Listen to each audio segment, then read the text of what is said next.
Good afternoon, my friends, and welcome. This is Father Marcus from the Costa Blanca Anglican Chaplaincy. Delighted to be spending a little bit of time with you this afternoon.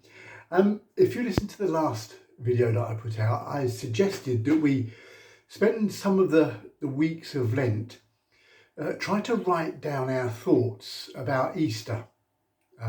Just because if we manage to express it ourselves, so it comes from us rather than just regurgitating what other people have told us, then we'll mean it even more.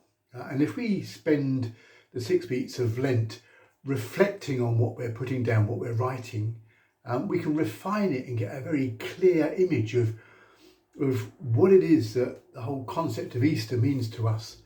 Now, I'm not blowing my own trumpet, but I tell you, I'm loving this idea. I'm loving this game. I'm loving this holiday. I threw it out there as a sort of a Lenten exercise, and I stuck a little bit of rock and roll theory around it. You know, you could maybe you could put it to a song. Maybe you could put the lyrics, rewrite the lyrics to a song, and we could put it to a tune that we know and love. Hymn tune, rock tune, anything. And I haven't stopped thinking about what Easter means to me, and my feelings of it are changing and developing as we go along. I thought I had an understanding of my theology of Easter, and I have to tell you this: it's developing. It's not changing out of recognition. It's just becoming more immediate, more real, more focused, more to do with God and myself and you and us together. And constantly, like little phrases from scripture are popping into my mind, and I'm writing them down on my piece of paper. I've got loads of them. And song titles and words of songs are cropping up. And it's all, at the moment, it's a blur. At the moment, I've got too much material. It's not as if I'm gathering together enough material for a song. I'm gathering together enough material for a whole book. And I know I'm not going to write that. But there's something incredible about thinking about what you're thinking about.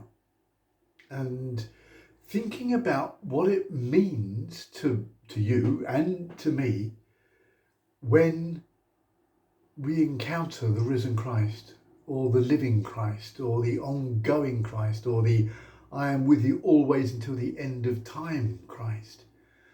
And one of the things that it has really brought home is how fortunate I have been throughout my life to have been told the story of Easter from a very early age, and having enough of a grasp of it to never feel desolate, to never feel abandoned, to never feel lost, to never feel that God is somehow separated from us. I've never had that experience. I know people have, and I know people do, but thankfully I've never had that.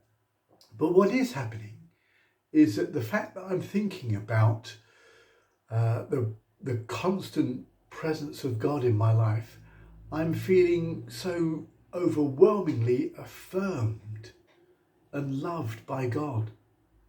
Now, the reason I'm throwing that out there is just to, as it were, encourage you to stick with this little program going through Lent of thinking about and writing down what you feel that Easter means to you, what it's all about.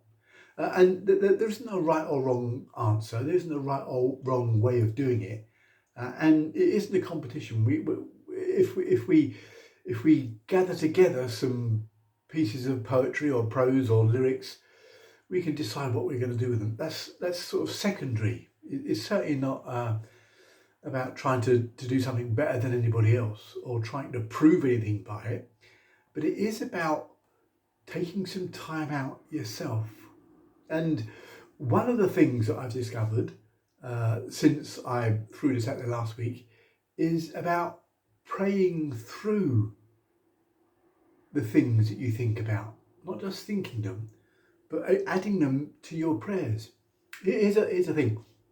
When I used to do a lot of cycling, one of the ways I would get up a really steep hill was when I started on that incline, convince myself, say to myself that I'm going to pray up this hill, and I'm going to pray for or about or something, and it would be my intention as I prayed up that hill. And there were specific hills in routes that I used to cycle that I knew that, on particular ones, for example, I would pray for members of my family and get up those hills and just pray them. I don't do anywhere near as much cycling anymore, but I do a lot of walking.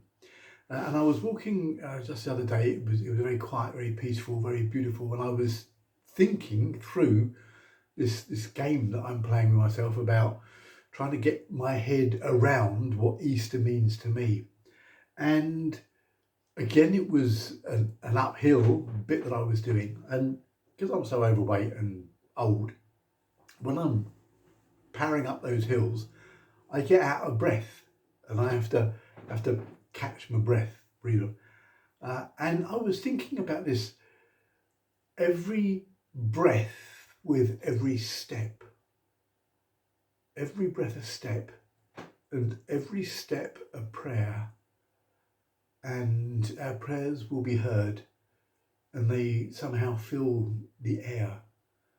And I just love this idea that we get so ingrained in this sense of having an attitude of prayer that we actually forget that we're praying, but our countenance is just one with prayer.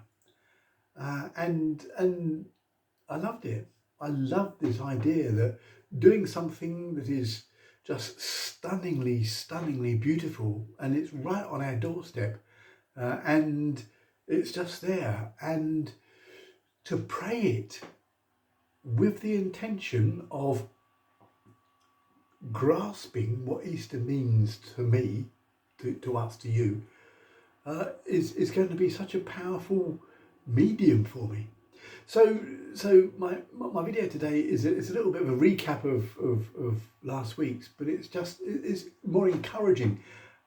Encouraging you to do it, encouraging you to think it, encouraging you to pray it, encouraging you to write it, and then encouraging you to reflect on it and go back to it and revisit it and somehow just see which bits of stuff that we can shed, and see which bits of glory that we can embrace. And I'm going to talk about something else next time I do a video, but I might come back to this once or twice during Lent, because it's gonna move us. It's gonna inspire our creativity. I know it is. It is for me anyway. That's all I can say. Bless you, bless you, bless you, bless you. Have a go, and I'll speak to you next time. See you later.